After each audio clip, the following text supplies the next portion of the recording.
I am the Nerf curator.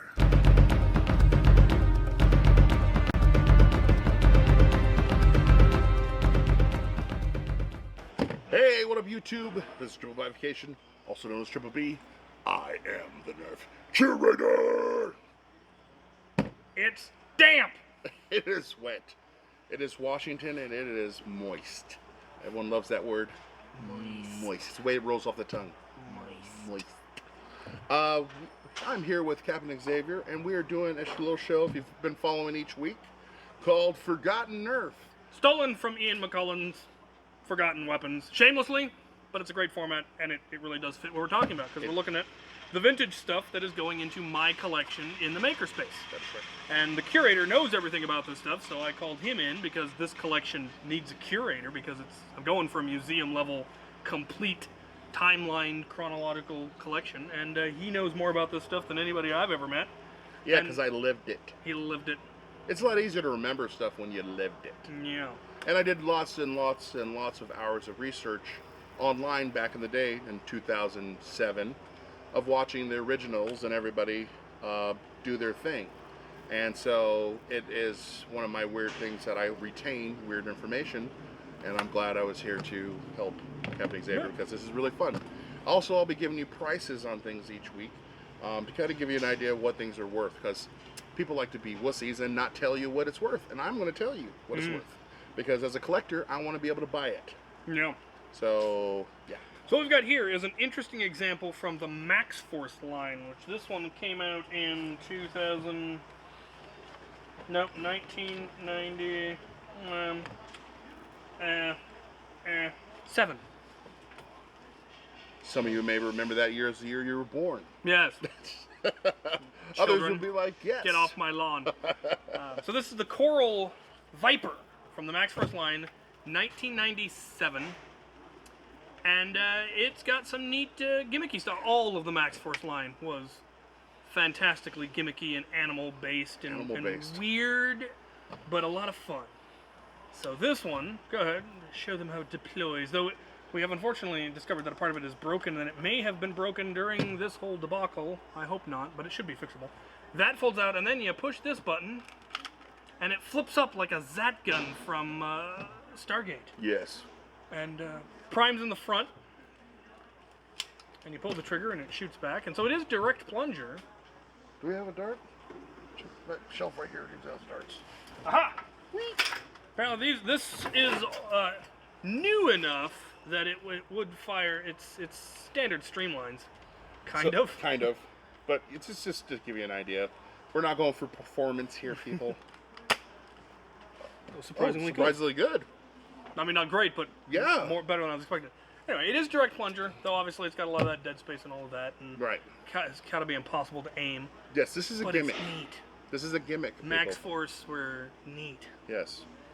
So I have some information on this. Yeah, let's get the info. Give us the dirt. This is awesome.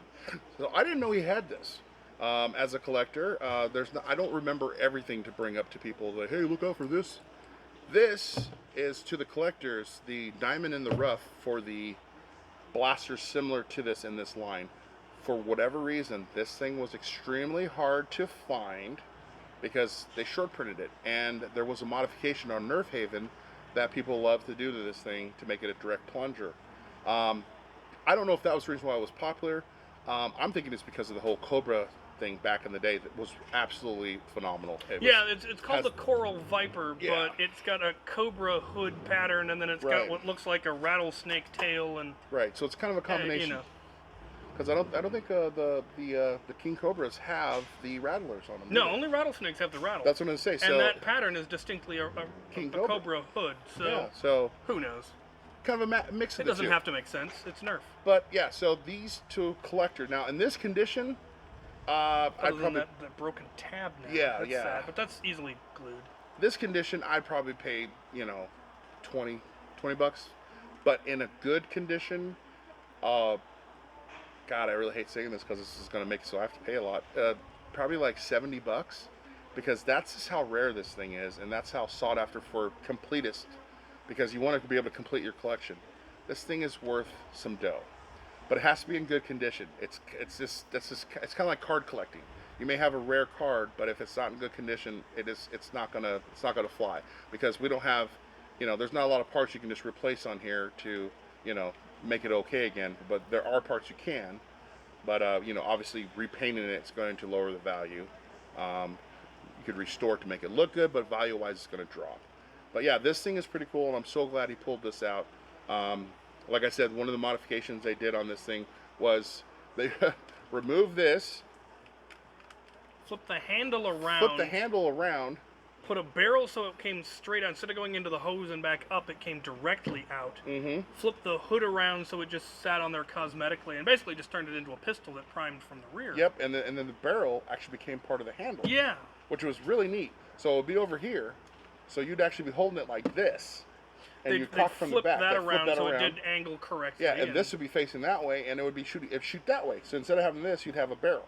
Still not going to be a high performer because it doesn't have a huge plunger tube in it, but it did good. It looks cool. It does. We were looking at it going, what is that? Is that a different version? Yeah. Realized, oh, it's a mod on Nerf Haven. Well, that's just cool looking. So very fun, very very gimmicky.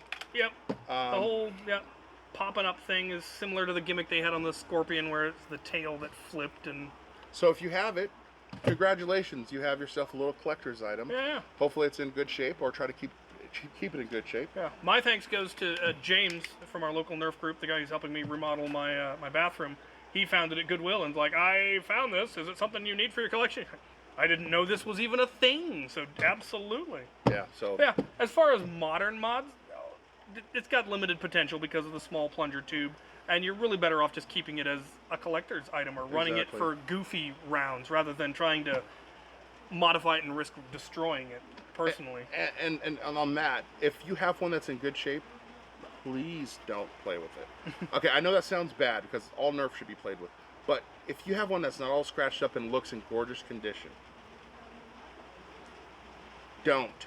It's just like blasphemy, because if you have one that's in that rare condition, you need to be finding someone that is a collector that's going to be able to put it up on the wall and put it where it's supposed to be, and make yourself a little bit of money, because I guarantee you.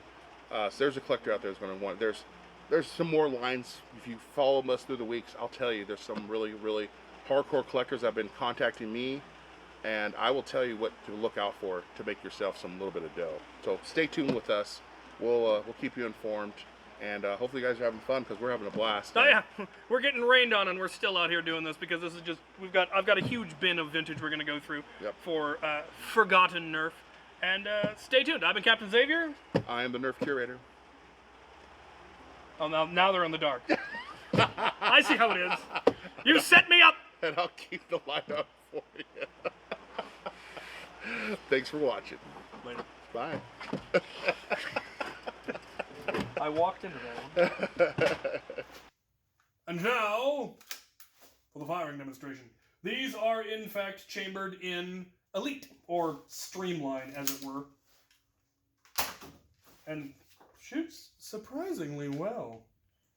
Well, yeah.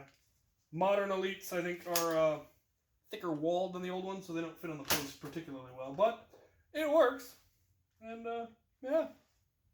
To the wall. Here we have the Coral Viper, the first blaster to be added to 1997. Gonna be an interesting bunch in 97 too. There was a lot of the Max Force line, so stay tuned for those. Looks lovely.